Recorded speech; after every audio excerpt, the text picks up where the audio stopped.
How to understand is the metal, how it will be produced, and what is the see detail. And also, the course name is Advanced Materials, presented by Dr. Bhaskar, Professor of General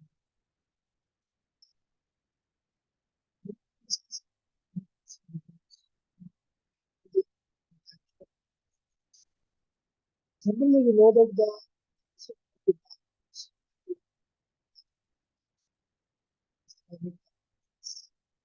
how it will be helpful and what is the need of doing. And when we are discussing about the concept, we have to understand how these metals in the life will be helpful for the society and what is the need of using these metals in their lives. First of all, we will see the structure and share the image of the metals. You can understand the concept of the metals and how it will be done. When we are discussing about these metals, we have to know how these metals changes and what are the different concepts involved in the Generally, when we are discussing about these metals and alloys, metals are generally in the health industries nowadays the general load bearing plants, internal fixation devices, how it will be processed suitably and contribute high tensile, and how fatigue is high strength and low reactivity, and how the properties depending upon the processing method and purity. Generally, metals are crystalline solids made up of atoms bonded together by metallic and sometimes ionic bonding. You can observe the figure how the negative and positive electrons how circulated, what is the concept direction, how the metals take place. In these metals, generally we know that valence electrons are detached from the atom and spread in an electron, and how these electrons will be divided into sheaves that glues the atoms together. And these electrons are associated with particular portion that is the electrons besides, and how the valence electrons are delocalized and what are the movement taken place in this also. And associated these metals and how these metals applicable generally, that generally health industry takes a major role nowadays applications related to metals, and also these metals will be helpful for the bone and care replacement, dental implants, and maxillofacial reconstruction, and cardiovascular devices. And these are the different concepts involved in these metals.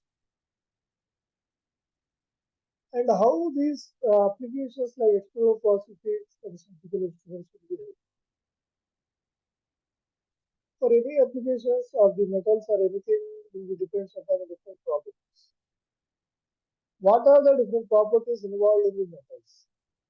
How it will be helpful and what is the need of doing of these metals? And here we have to understand the properties of metals. They are solids at ordinary temperature. How it will be explained? They are strong like ductile, toughness, high plasticity, high density, and malleability. Generally, these metals are usually good electrical and thermal conductors. How different surfaces are usually shiny. How these alloys and metals, and also when we are discussing these properties, most of them are having form of alloys with other elements also. And also we have to understand the materials, logic, applications, and how it will work. When we are discussing about these properties, depending upon the metals, we have to understand they're having the physical properties also. When we are discussing about physical properties of metals, generally it is metals having good conductors of heat and electricity, high density of the heavy for their size, high melting point, ductility and value. And coming to these alloys having the high resistance and corrosion, ductile properties will be different because, and also how the behavior having of original carbon steel. And these alloys are substances containing two or more elements fixed in any ratio of which at least one of them is metal. Generally, alloys are the resultant substances of the melting two or more components. Here, the niobium is the example for the properties of the alloys and how it can be totally different from the properties and how the constituents of the metals could be placed. For example, we can take the stainless steel. You can observe the stainless steel having the contains of 18% of chromium, 8% of nickel, and the low carbon steel. Similarly, carbon percentage having the less than 0.2%, it is extremely tough exceedingly. And also how the chemical properties of the metal plays a major role, how this will be helpful. And here we are having the easily loose electron surface reactive and also lose of loss of mass and some corrode easily and how corrosion is a gradual wearing away and how the chemical properties changes in mechanical properties. And when we are discussing about these examples of alloys, you can observe the alloys having brass, steel, and how different components mixed with the brass is copper, zinc, and having 65% is the soft brass and 50% is the hard brass. It may also contain in brass alloy having the contain lead, tin, iron, aluminum, and manganese. And coming to bronze, having the components of examples is mainly alloys mixed of the copper tin. How tin content is about 12% and other elements such as aluminum, austenite, manganese, nickel, phosphorus, silicon, and zinc may be added. And how it will be helpful to improve the strength or ductility. And how these alloys having the steel and stainless steel and components having the iron, chromium, carbon. And chromium content is at least 12% and nickel may also be added to inhibit the corrosion. And when we are discussing about the steel alloy having the components of iron, carbon. Here carbon content is usually lower than 2%.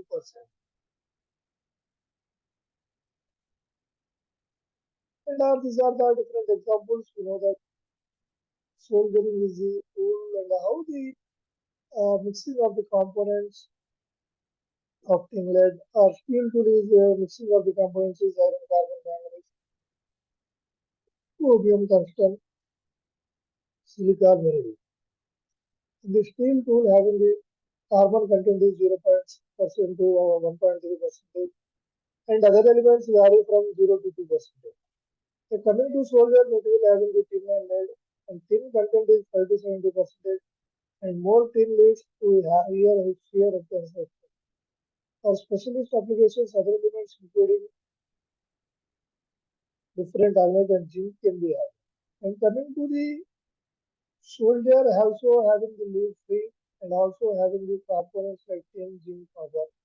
Tin content is the 50 to 95% copper may be replaced by alloy. And coming to material having duralumin and components having aluminum, copper, manganese, magnesium. And aluminum content is 95% and copper is 4% and magnesium is 0.5% and manganese 0.5%. It may also contain in the alloy is stronger than pure aluminum for structural use in cars, aircraft, etc. And we have discussed the properties, chemical properties, physical properties, and also when we are discussing these metals and also the chemical properties of the metals. Generally, property takes a major role to identify the metals behavior and how it will behave. The chemical properties of metals having the easily lose electrons, surface reactive, loss of mass, and also change in mechanics. In these types of metals having different metals, it is divided into ferrous metals and non-ferrous metals. Metals such metals or alloys having the containing of the iron content. And generally, these types of metals and any type of metal having different properties. They are generally look like dark in color. You have to understand the concept of the metal and how it will be. And also the general properties, the high density, alkaline are exception and having the high melting point. And these are relatively hard. These are mostly polymorphous. And these are the like examples like iron metals having the iron, cobalt, nickel, ferromagnetics, and manganese. And they are used as the base metal alloy elements. Coming to refractory metals having the iron. Iron content is having 1539 degrees centigrade. And examples For these refractory metals are vanadium, molybdenum, neodymium, tungsten, tantalum, zirconium, chromium, hafnium, technetium, etc. For these refractory materials, general properties depends upon their resistance to oxidation and corrosion. They are used as alloy elements and some are used as base metals. And also European metals are active. These are natural metals having uranium, platinum, thorium, etc. These are used directly and indirectly as alloys in nuclear applications. And coming to rare earth metals having include lanthanides, lanthanum, xencum, neodymium, and residium, etc. These are the rare earth metals, yttrium and scandium. These are the rare earth metals used in these metals and how it will be used. Rare earth metals used as alloy additions. And coming to alkali earth metals, they include lithium, sodium, potassium. These are examples used as alkali earth metals, and this is used for the carriers, nuclear reactors, besides many chemical applications. For any metals, for any conditions, applications is very important to use natural base. When we are discussing about the nature of the metals, it depends upon the crystalline solids composed of the elemental positively charged ions and cloud of electrons. And also, you can observe the ferrous alloys having the contains significant amount of ferrous metals. In these engineering applications, ferrous alloys are extremely important because it will be depends upon the carbon percentage and other alloying elements.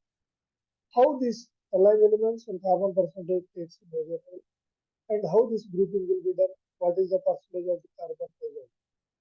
And we can see the examples like mild steel. Mild steel takes a major role for manufacturing of different applications. The carbon percentage from 0.2% to 0.4%.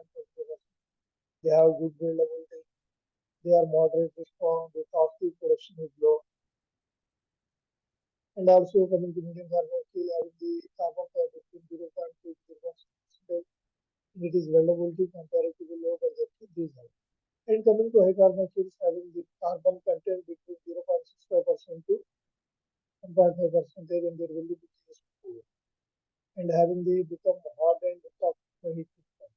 And coming to plain carbon steels, they contain 50% of carbon, 0.5% of silica, and 0.5% manganese, traces of other elements. These are the mixing of the elements used. And also coming to cast iron, they contain carbon between 2% to 4%. They are used as ferrous casting alloys. Their cost production is quite low. And coming to non-ferrous metals, having they do not contain any iron, they don't have color like white, blue, or red. These all will be applicable and useful when we are working in industries and manufacturing like aircraft or aerospace or automotive. And also here exhibits high plasticity for non-ferrous metals and having the low melting point and low hardness and non-polymorphous examples include copper. And coming to different types of non-ferrous metals, having the eight metals, metals with low density examples, chromium, magnesium, and aluminum. These are the concepts used for these metals and all.